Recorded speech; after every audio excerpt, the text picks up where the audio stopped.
Vice President's a very busy man, and I'm happy to take some more questions. I know there's more news today. Aside from the shutdown, we can focus on the shutdown if you want, but let's go ahead. Kate, why don't you start? The President talked about doing things that he said were irreversible during the shutdown, cutting vast numbers of people, he said, and cutting programs. Can you specify what exactly he's referring to, what's on the table, and what's going to be cut? Look, I think the Vice President just referred to this in some of the answers that he gave regarding the layoffs. There are unfortunate consequences to a government shutdown, and the federal government is not receiving any cash at the moment. And so the Office of Management and Budget has been tasked with looking over the receipts and looking over the budget of the entire federal bureaucracy. And as the Vice President said, determining what needs to continue to go out the door and what can we continue to keep running and what unfortunately is going to have to come to an end. So those decisions are being made, and unfortunately layoffs are very likely, as the Vice President just said, going to be a part of that. And has the White House had any direct response from Hamas from the peace proposal that was laid out? The President said he would give 3 or 4 days, but is there a hard deadline now, or what are the next steps here? I will reiterate what the President of the United States said, 3 or 4 days, and I can tell you that there are some very sensitive discussions that are taking place, but I certainly don't want to get ahead of any announcement at this podium. I'm going to let Special Envoy Witkoff and the President of the United States handle that. Thank you, Caroline. 2 questions. First of all, following up on that, the President said yesterday, I believe, within 3 or 4 days, he wanted to hear an answer from Hamas. Is he still sticking by that timeline? Yes, as I just confirmed. And then second question is a comment that's gotten a lot of global attention. Senator Dick Durbin, he was said to receive a Lifetime Achievement Award from the Catholic Church. He since declined accepting it because there has been some controversy. Pope Leo commented on this. He said that someone who says I'm against abortion, but I'm in agreement with the inhumane treatment of immigrants in the United States, I don't know if that's pro-life. You've been very open about your Catholic faith. How do you respond to that? I would reject there is inhumane treatment of illegal immigrants in the United States under this administration. There was, however, significant inhumane treatment of illegal immigrants in the previous administration as they were being trafficked and raped and beaten and in many cases killed over our United States southern border. You also look at the inhumane treatment at the hands of some of these illegal immigrants that took place under the previous administration as well. Laken Riley comes to mind, a beautiful American citizen who was killed at the hands of an illegal immigrant. So this administration is trying to enforce our nation's laws in the most humane way possible, and we're upholding the law, and we're doing that on behalf of the people of our country who live here. Thanks a lot, Caroline. What is the level of concern that the administration has regarding a protracted government shutdown in terms of its impact on the U.S. economy and also its impact on small businesses as well? Well, look, this government shutdown is no doubt going to impact everyday Americans, and it is the fault of the Democrats that we are in this position. And I know I relayed some programs that will be impacted, the Vice President did as well, but I just want to make sure the American public understand what the Democrats have done to our government and our country. 1.3 million active duty troops will work now without pay. Critical food assistance for low-income women, infants, and children will now lapse. No new mothers or children are allowed to join this critical program because of the Democrats' decision to shut down the government. Telehealth services for seniors and in-home treatment options for Medicare patients will now come to an end. Nearly 50,000 members of the United States Coast Guard are going to have to work unpaid. Over 13,000 air traffic controllers will work without pay, as well as TSA agents, which will very likely create flight disruptions. And pay will now stop for over 150,000 federal law enforcement officers. These are not just numbers and statistics. These are real Americans who have families at home. And I saw some Democrat members today saying they're still going to accept their paychecks because they have 3 kids at home and they have mouths to feed. Well, so do these federal workers who those same Democrats just voted to shut down the government and turn off their pay. And we believe that's very unfair, and it's why the administration wants to see the government reopened. GDP growth fell by about 0.5 percentage point during the last government shutdown during the president's first term. Are you expecting a similar type of impact on GDP growth related to this potential protracted government shutdown? Well, look, I think it's dependent upon how long this shutdown continues. So it's dependent on how long it takes Democrats to muster up the coverage, 5 of them, to vote in the best interest of our country, our citizens, and our economy. Eamon.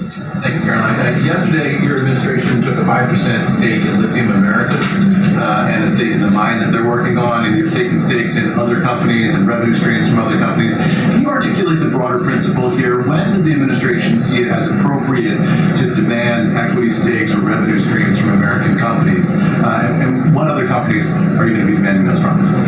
Well, look, this is a creative solution by the President of the United States to tackle our nation's crippling debt crisis. As I said earlier, we are $37 trillion, trillion with a T, in debt. And not only is the President effectively utilizing tariffs to bring in massive amounts of revenue, and there's billions of dollars coming in every month. I know you know that even because you cover it on CNBC quite well. So the President is focused on how can the United States government make more money? How can we make our country wealthy and rich again? And cutting some of these unique creative deals with companies around the world and here at home is just one way the President is seeking to do that. And I know the Department of Energy just announced this new deal. It's another great deal for the American people and our government. Sure, go ahead. The Supreme Court said today that she's going to be allowed to stay at the Federal Reserve Board until oral arguments in January. Does the President have any personal reaction to that? This has been something he's been very attentive to. Look, we have respect for the Supreme Court, but they're going to hear the actual case and make a determination on the legal argument in January. And we look forward to that because we maintain that she was fired well within the President's legal authority to do so. She was removed from the board, and we look forward to that case being fully played out at the Supreme Court. Great. I have one for you, EJ and Tony, and one on the shutdown. Sure. CNN reported that Collins White House declined to make EJ and Tony for his concerns that his nomination was in trouble. I'm wondering what message Collins White House are sending to the White House by not meeting with one of the president's nominees. Well, look, EJ Antony remains a great ally of the President and our team. It became clear, unfortunately, that he was not going to have the votes, and so we will be announcing a replacement nominee very soon. And on the shutdown, I'm just wondering how soon you could see cuts to the federal workplace, and if there's a specific agency that will experience most cuts or be focused. Unfortunately, because the Democrats shut down the government, the President has directed his cabinet, and the Office of Management and Budget is working with agencies across the board to identify where cuts can be made, and we believe that layoffs are imminent. They are, unfortunately, a consequence of this government shutdown. Ed? So you talked about the layoffs being imminent. Is there a percentage then of reduction that the White House is looking for of workforce? I don't have a specific percentage for you. Can I ask about China, if I could? So China has not made one soybean purchase this year in the United States. I talked to a farmer yesterday who has about 1,000 acres in Iowa and says this is just killing her. Now the president has been talking to President Xi. Could China not buying agriculture affect a possible meeting with the president? Would he not meet with Xi because China's refused to buy soybeans from the U.S.? Look, I don't want to speak for the president and make a determination on that from this podium, but what I can tell you is that supporting America's farmers and doing what's best for them is at the top of the president's priority list, and it's at the top of the list for this administration right now. There have been several very high-level meetings on this very topic. We want to help our farmers, and we're exploring the best ways to do that, and I would anticipate there will be more to come on that very soon. You can send a message to the Chinese president. Look, I just shared that message. The president wants what's best for America's farmers. Sean. Hi, Caroline. Hi. Two things to ask you about. Sure. First thing, I want to ask about this video that the president posted the other day. It was an AI deepfake of himself talking about something called med beds. What was he trying to communicate to the public there, and why did he delete it? I think the president saw the video and posted it, and then took it down. And he has the right to do that. It's his social media. He's incredibly transparent, as you all know. You hear from him directly on social media. He likes to share memes. He likes to share videos. He likes to repost things that he sees other people post on social media as well. And I think it's quite refreshing that we have a president who is so open and honest directly himself, many a times on Truth. You are hearing directly from the President of the United States. The second thing, how did the White House decide that it is appropriate for Jared Kushner to be working on matters that involve Qatar, the UAE, and Saudi Arabia, three countries that combined have given him more than $2.5 billion for his investment firm? I think it's, frankly, despicable that you're trying to suggest that it's inappropriate for Jared Kushner, who is widely respected around the world and has great trust in relationships with these critical partners in these countries, to strike a 20-point comprehensive detailed peace plan that no other administration would ever be able to achieve. And so Jared is donating his energy and his time to our government, to the President of the United States, to secure world peace. And that is a very noble thing. And this is a peace plan that has not just been accepted by Israel, but it has been applauded by Muslim and Arab countries around the world. It has been applauded by European leaders around the world. Virtually everyone in the world is supportive of this plan that Jared Kushner offered his time to help put together alongside our special envoy Witkoff, the Vice President, the President of the United States, Secretary Rubio, and the President's entire national security team. We are very proud of that plan, and we hope Hamas will accept it because it will lead to a more peaceful and prosperous Middle East. Two questions. One, we're talking a lot about these layoffs and hypotheticals, but Speaker Johnson earlier today said that there is a proposal from the White House that House Republicans are expected to hear this afternoon about these mass layoffs. Can you tell us what is in that proposal? What agencies, what programs, what jobs? What he's referring to is a proposal that our Office of Management and Budget Director, Russ Vought, is going to be proposing to the House Republican Conference. He's going to kind of walk them through what this unfortunately is going to look like so they can discuss it with their constituents back home in their respective districts. So I don't want to get ahead of the Office of Management and Budget, but I'm sure you'll be hearing more about that very soon. Look, we have to put a plan in place. It would be irresponsible of us not to take a look at each and every agency and get an understanding of what we're going to have to do moving forward to do the best we can in the midst of this government shutdown. Thanks, Caroline. Just on that point, though, Russ Vought told House members, according to Martin Notice reporting, that RIFs would happen in 2 days. Already, we know that some have been sitting out from the U.S. Patent Office. So I wonder, one, this administration continues to say that they don't want to lay people off, but obviously there is a plan to lay people off. So what is your message to those people who are getting laid off? And then, if the government reopens, will those RIFs reverse? Are they not permanent? If the government specifically reopens pretty quickly? Well, sometimes you have to do things you don't want to do, and it's because the Democrats have put us into this position. If the Democrats did not vote to shut down the government, we would not be standing up here talking about layoffs today. We'd be talking about all the other news stories going on in the world and our country. We'd be talking about all of the great things that this administration is doing to uplift Americans across the country. But unfortunately, the Vice President of the United States and I have to come out here today to talk about a government shutdown that the Democrats put us in this position. And a second question. Thanks, Caroline. I'm just trying to clarify the timing of these potential layoffs to federal workers. You said imminent. The Vice President seemed to say in a couple days. It looks like Russ Vought maybe said in 2 days. When would these layoffs begin? 2 days, imminent, very soon. You will expect more announcements right now. Is it just not clear, or are you waiting? No, it's not unclear. All of those things are very synonymous with one another. These RIFs are unfortunately going to happen very soon.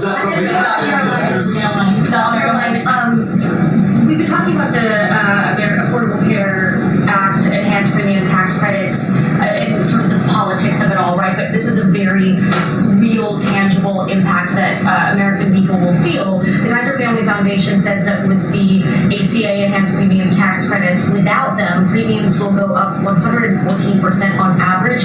19 million of the 24 million people who rely on the coverage are in states that President Trump won. Is he concerned what will happen to those families if this tax credit expires? And aside from the shutdown, is there a plan to keep those premiums down?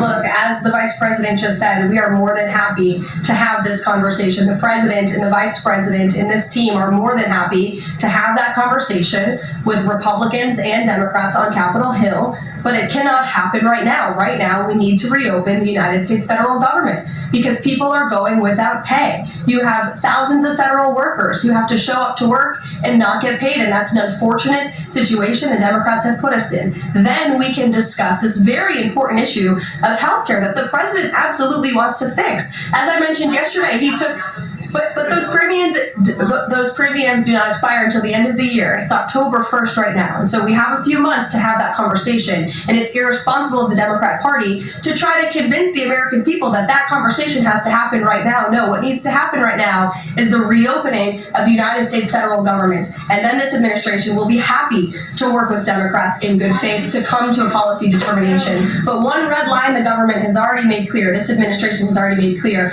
this administration is never going to support taxpayer-funded benefits going to illegal aliens. And we think it's despicable that that was one of the first proposals that Democrats put in their funding proposal and their CR. The Republican CR was a clean CR that would keep the government open. Democrats have voted for it 13 times in the past. The Democrats put this poison pill in there, this partisan pill. Why? Because they are beholden to the far left radicals in their party. And you already see 3 moderate Democrats having the courage to say no. We need to keep the government open, and then we can have these conversations about health care. Mary. Caroline, I just want to circle back to something the Vice President said about Ocasio-Cortez, actually as President come up sooner.